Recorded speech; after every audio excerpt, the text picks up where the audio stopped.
Boa noite, pessoal. Boa noite a todos. É uma alegria estarmos aqui. É uma alegria para mim estar aqui no grupo de oração Paz e Mel, na comunidade Paz e Mel.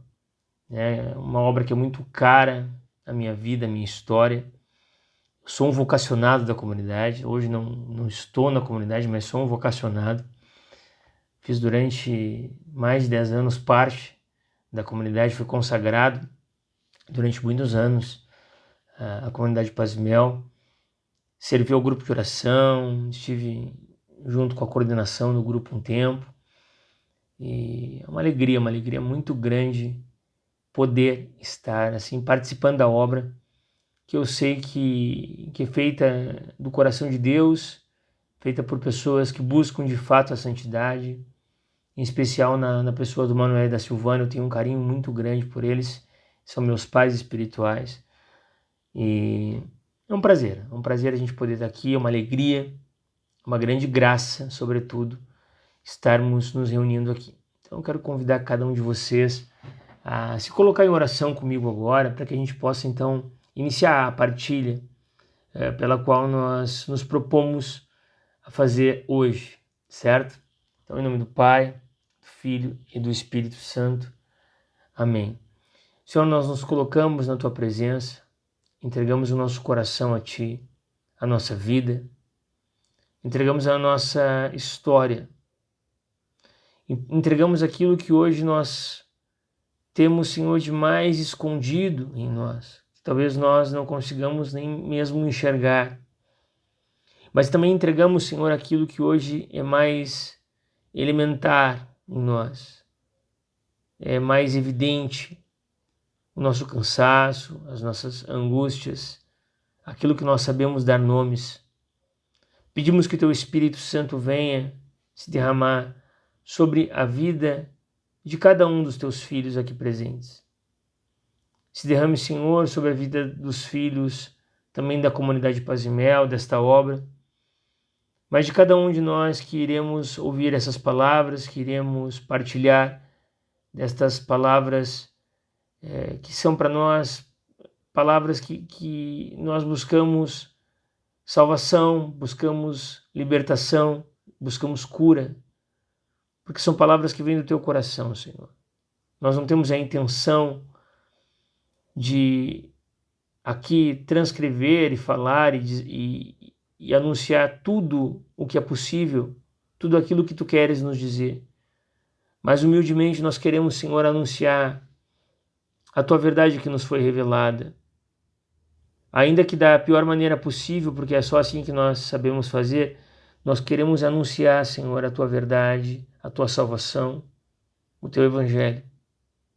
Portanto, Senhor, fica conosco, derrama o Teu Espírito Santo sobre cada um de nós. Derrama o Teu Espírito Santo sobre esses Teus filhos aqui. Derrama, Senhor, a Tua graça sobre nós. Ave Maria, cheia de graça, o Senhor é convosco. Bendita sois vós entre as mulheres, e bendito é o fruto do vosso ventre, Jesus. Santa Maria, Mãe de Deus, rogai por nós, pecadores, agora e na hora de nossa morte. Amém. E então, meus amigos, nesse tempo em que estamos longe, não estamos nos encontrando presencialmente nos grupos, acontece que nós fazemos assim, né? Nós ligamos aqui a câmera e continuamos a falar, continuamos a anunciar.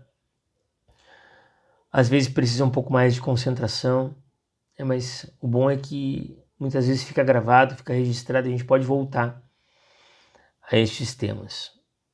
E a comunidade Paz e Mel, de modo muito profícuo, de modo muito sábio, como sempre o fez, trouxe uma sequência de informações sobre a carta apostólica Salvifici Doloris, o sentido cristão do sofrimento humano, que é uma carta do Papa João Paulo II, e de suma importância, de uma importância assim altíssima para os tempos que nós vivemos, para os tempos modernos, para o homem pós-moderno, um homem que não sabe hoje qual é a grande diferença do desespero e do sofrimento, né?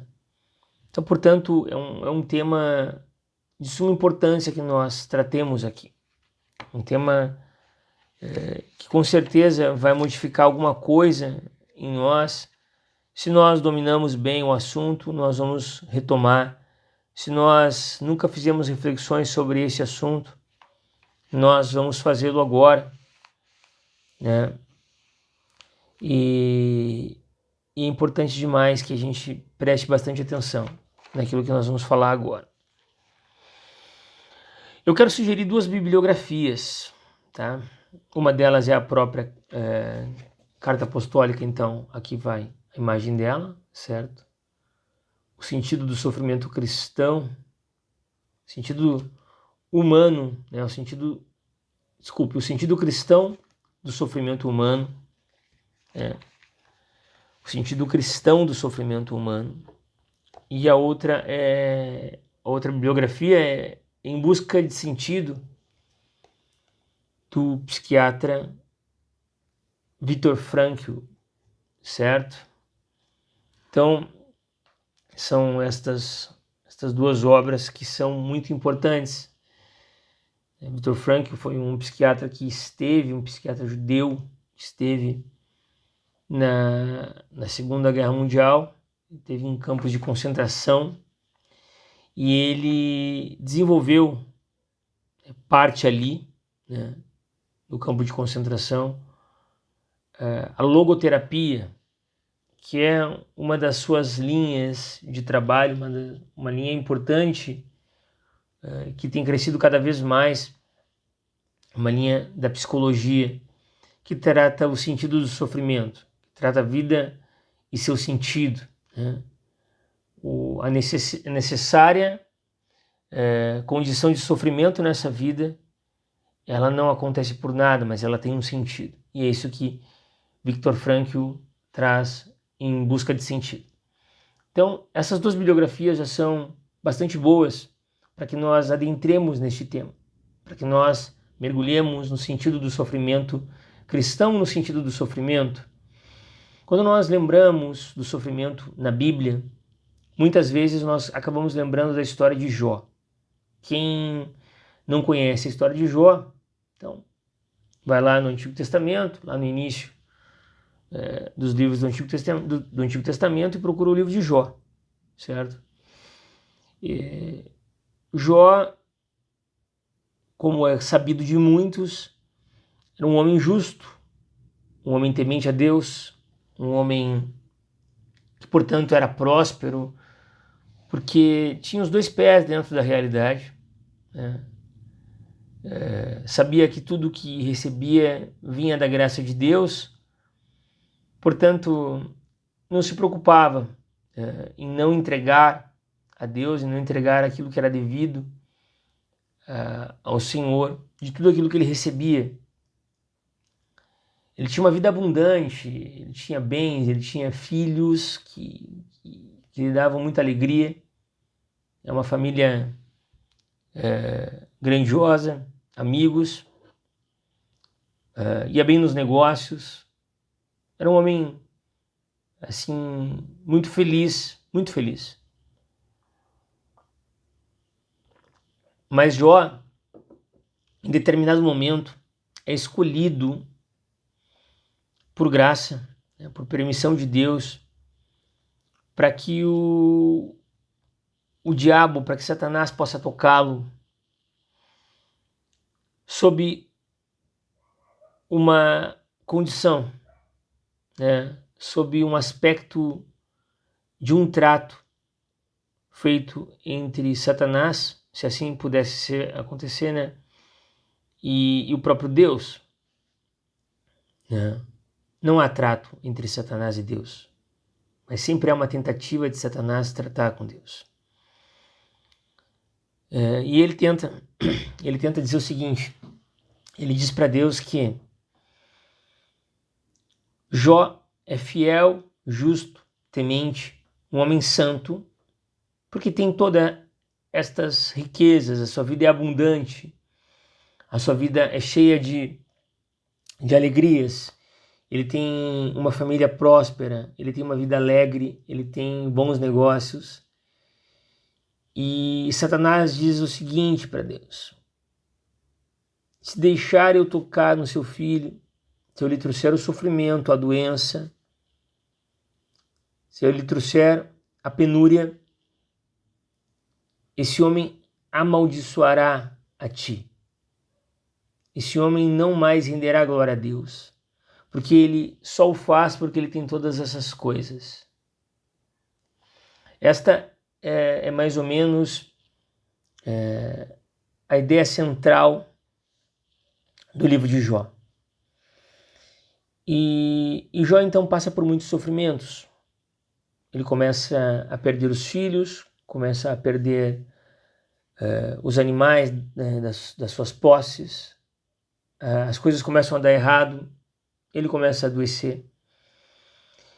E os seus amigos começam a questionar o próprio caráter de Jó. Começam a dizer que Jó deveria amaldiçoar a Deus, porque olha o que está acontecendo com ele, e etc, etc. Tudo isso fazendo com que Jó fosse colocado à prova. Fosse colocado à prova para que de fato ele fosse assim forçado a colocar em xeque a sua fidelidade a Deus. Tudo ao seu redor corroborava para que ele negasse ao próprio Deus, para que ele deixasse que a situação, que a circunstância fosse senhora do seu destino. Os seus amigos não mais eram tão amigos. Aqueles que estavam com ele não mais estavam. Aqueles que acreditavam na sua santidade já duvidavam. Tudo isso porque Jó permaneceu fiel.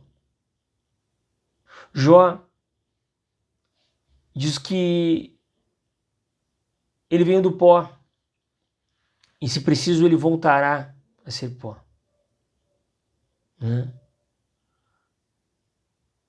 E que todas as coisas que lhe aconteceram anteriormente na sua vida próspera só aconteceram por graça de Deus. Então, todo o sofrimento que ele carregaria agora seria também em honra a Deus, porque ele é um homem com um coração ligado ao próprio Deus, com uma vida com um sentido. A sua vida não está exatamente ancorada nos seus bens, na prosperidade e na abundância, mas o seu coração está fixo em Deus. E isso fica evidente no livro.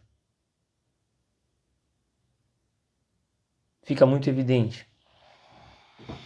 Ainda que a terra envelheça a raiz e que no tronco abandonado, um tronco jogado viesse a morrer, né? Quando as águas passarem, tudo se refará. Temos essa passagem no livro de Jó. Então Jó, confiante que tudo aquilo, toda a penúria,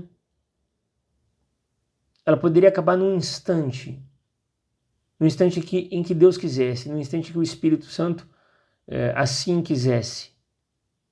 Mas se não quisesse, ele continuaria a sofrer o tempo que fosse necessário. Jó é uma escala altíssima de capacidade de entendimento do sofrimento.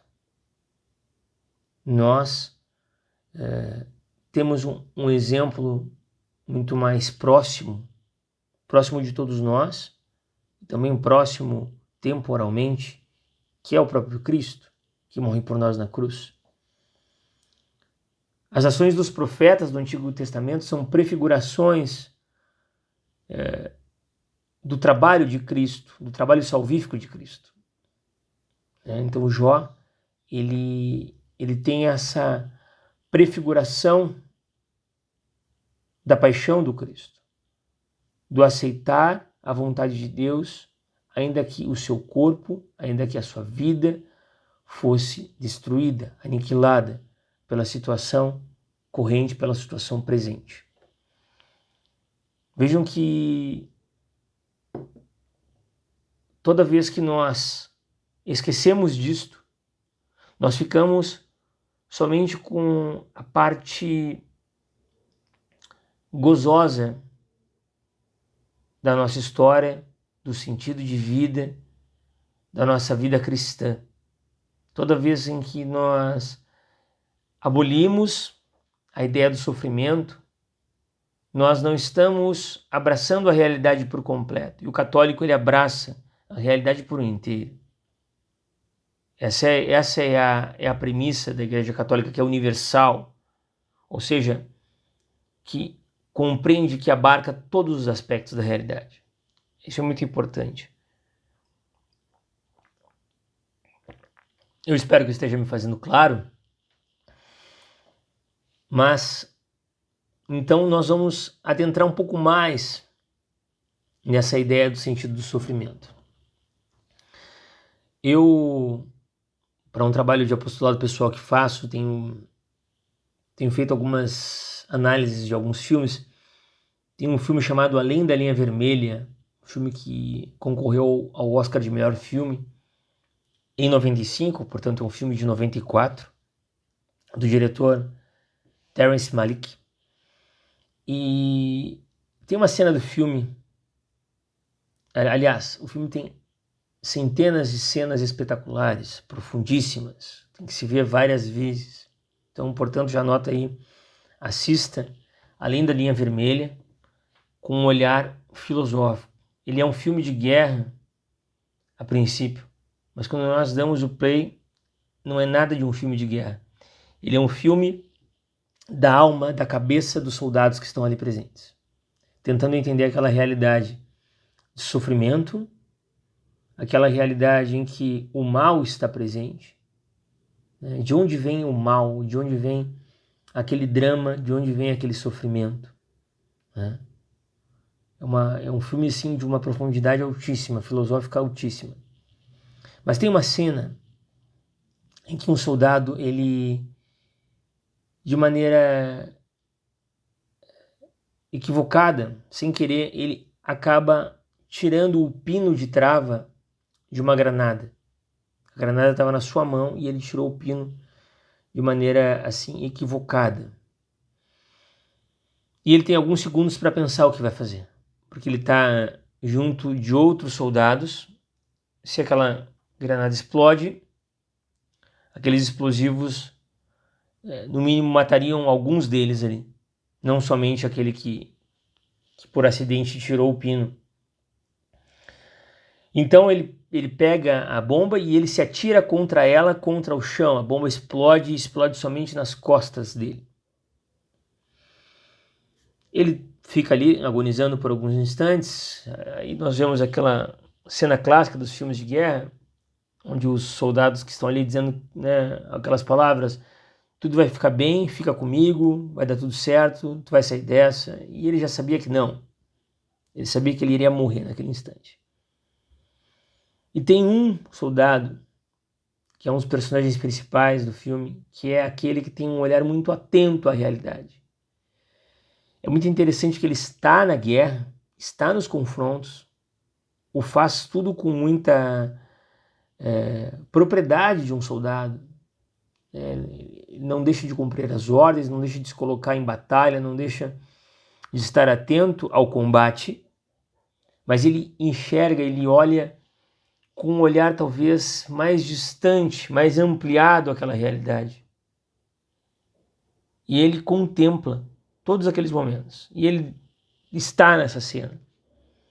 E ele diz o que para este soldado que está morrendo? né, que pedia que escrevesse uma carta para a esposa, enfim, tal. E ele disse: você vai ficar bem. Mas você vai ficar bem mesmo se você morrer. Veja que forte isso, que potente isso. Você vai ficar bem mesmo se você morrer, porque você acabou de salvar a vida dos seus amigos aqui, dos seus irmãos de guerra. Você se colocou entre eles e a bomba, entre eles e estes explosivos que provavelmente lhes tirariam a vida. Você salvou a vida de alguns de nós aqui. Portanto, você vai ficar bem. Se você se salvar, ficar curado, se esses ferimentos não te matarem agora, você vai ficar bem. Porque a sua vida vai ter uma história repleta de sentido. Você se feriu, você entregou o seu sangue para salvar muitas pessoas. Mas mesmo se você morrer, você vai ficar bem. Seja lá onde você for. Porque neste momento você entregou a sua vida para salvar os teus amigos. Isso é de uma reflexão muito alta, de uma reflexão que nós queremos chegar hoje. O sentido do sofrimento humano cristão é este. É quando nós damos ordem ao sofrimento. Quando o sofrimento ele não chega de maneira caótica a nós e sai de maneira caótica. O sofrimento sempre chega por meio de um caos. Sempre chega por um desequilíbrio na ordem, na equalização das coisas. Né? Assim chega o sofrimento, pela doença, pela dor, pelo medo, pela aflição, pela angústia. O sofrimento ele sempre adentra na nossa realidade, ele sempre penetra em nós por um desequilíbrio das forças que hoje estamos submetidos, das realidades que estamos submetidos. Mas quando ele nos deixa, quando ele chega até nós e ele nos abandona, é preciso que nós já tenhamos dado um sentido a ele. E quando nós assim o fazemos, nós vivemos o verdadeiro sentido do sofrimento humano, o verdadeiro sentido do sofrimento pessoal, o verdadeiro sentido do sofrimento da existência, o verdadeiro sentido do sofrimento cristão. Que é fazer com que a nossa vida ela seja consumida por algo que é maior do que nós. Quando nós sofremos, vai nos dizer Viktor Frankl, o psiquiatra judeu, quando nós sofremos e nós não sofremos com algum sentido, nós entramos num desespero. Quando o sentido de nosso sofrimento ele já não é mais perceptível, ou ele nem chega a acontecer, nós entramos em estado de desespero.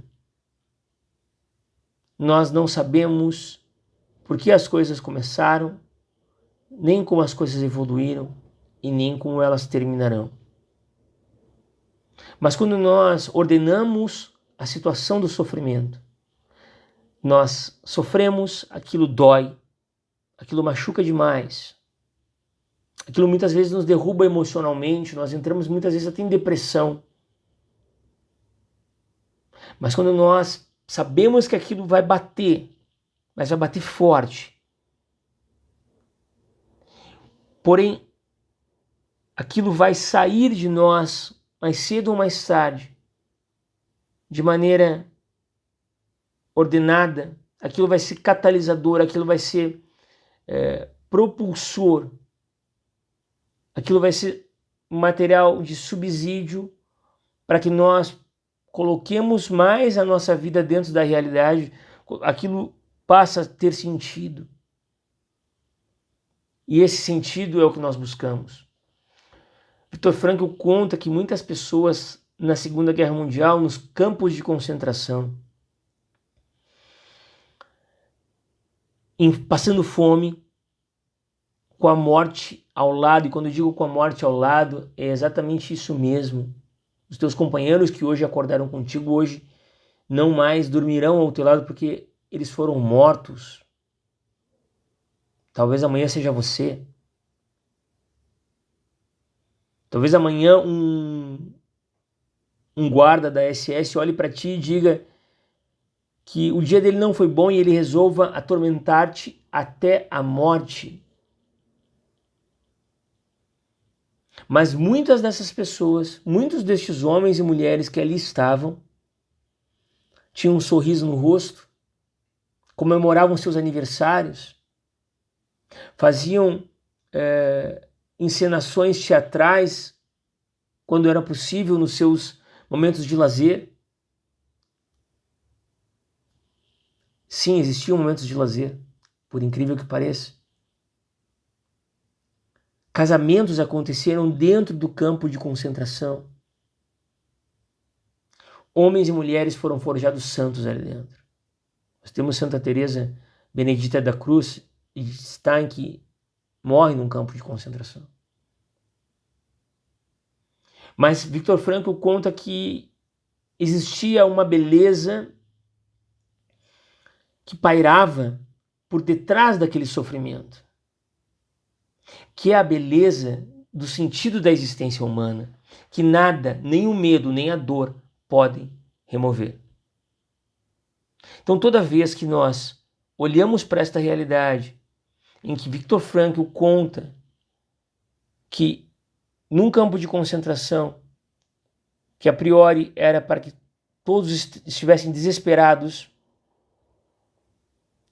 a coisa não funciona desse jeito.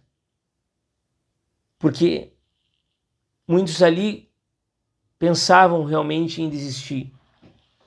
Viktor Frankl conta isso. Pensavam em tirar sua própria vida ali dentro.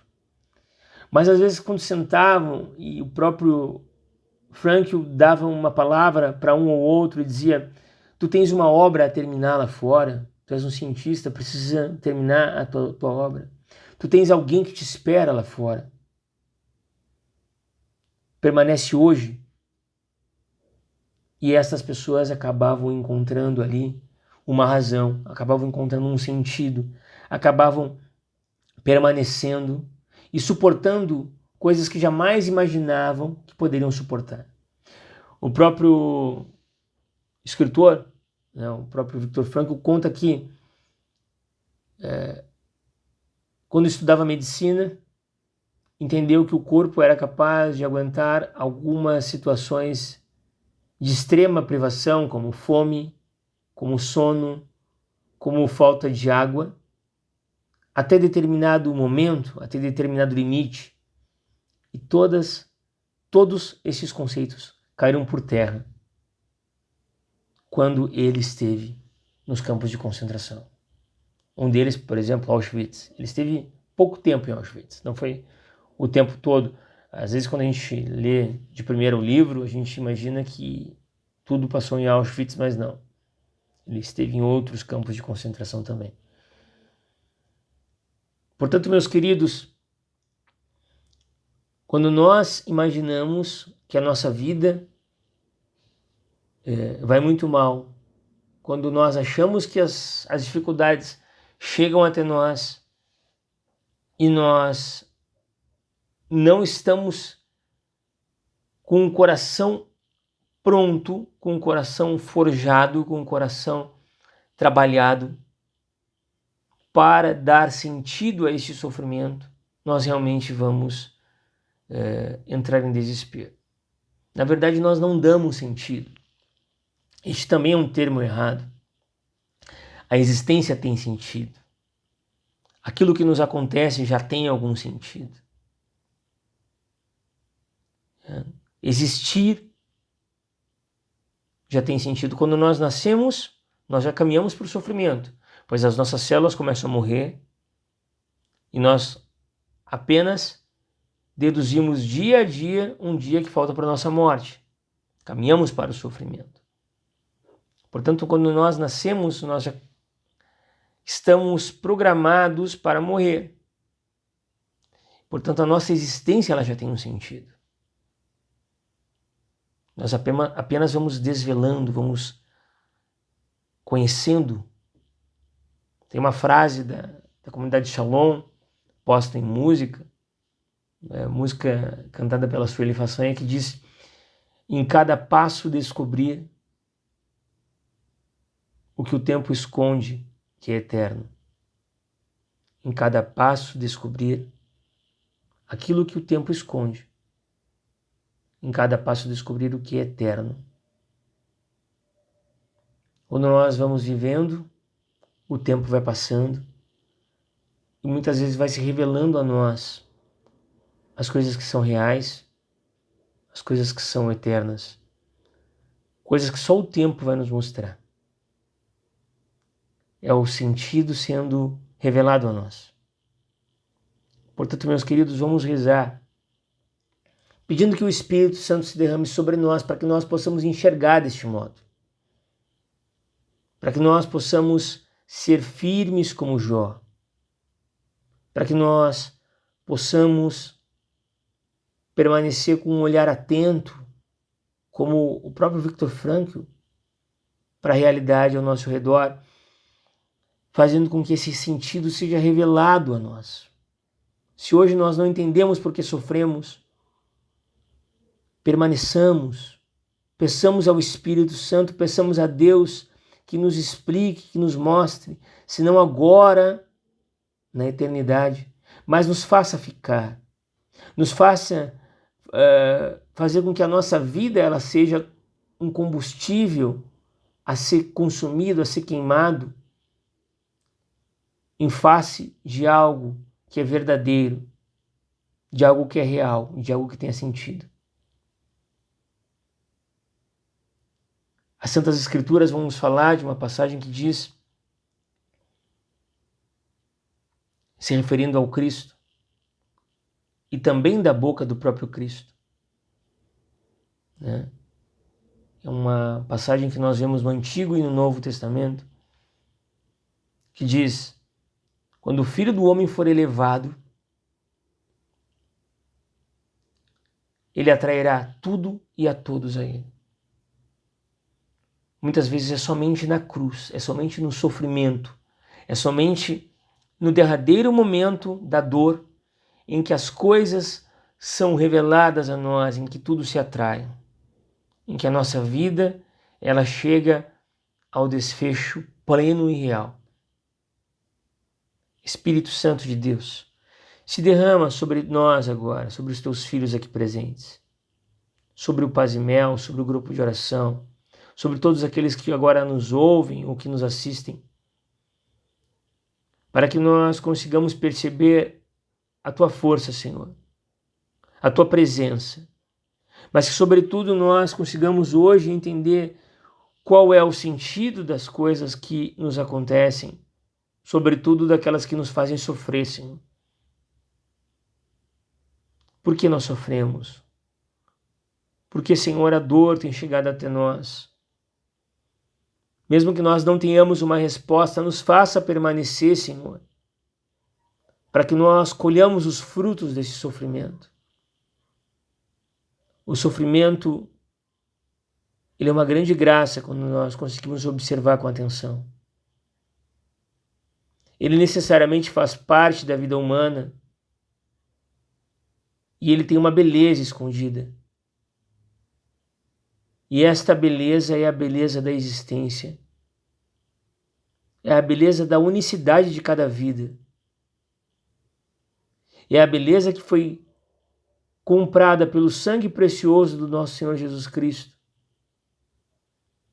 que naquilo que aparentemente era somente caos, desordem e sofrimento, a morte do Filho de Deus na cruz nos trouxe a verdadeira paz, nos trouxe a salvação, nos trouxe a redenção. Senhor, fica conosco, derrama sobre nós as tuas graças, para que nós não mais abandonemos o teu amor, para que nós não mais deixemos de ser aquilo que o Senhor nos chama para ser.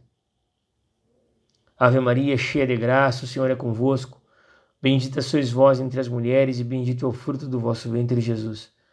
Santa Maria, Mãe de Deus, rogai por nós, pecadores, agora e na hora de nossa morte. Amém. Santo Padre Pio, rogai por nós. Nossa Senhora de Lourdes, rogai por nós. Que o Senhor nos abençoe em nome do Pai, do Filho e do Espírito Santo. Amém. Fica aqui meu boa noite a todos vocês, queridos, e que nós possamos recolher esta meditação e colocar ainda mais elementos nela com o nosso estudo, com a nossa oração, com a nossa reflexão, para que floresça em nós esse sentido do sofrimento humano cristão. Um abraço a todos. Tchau, tchau.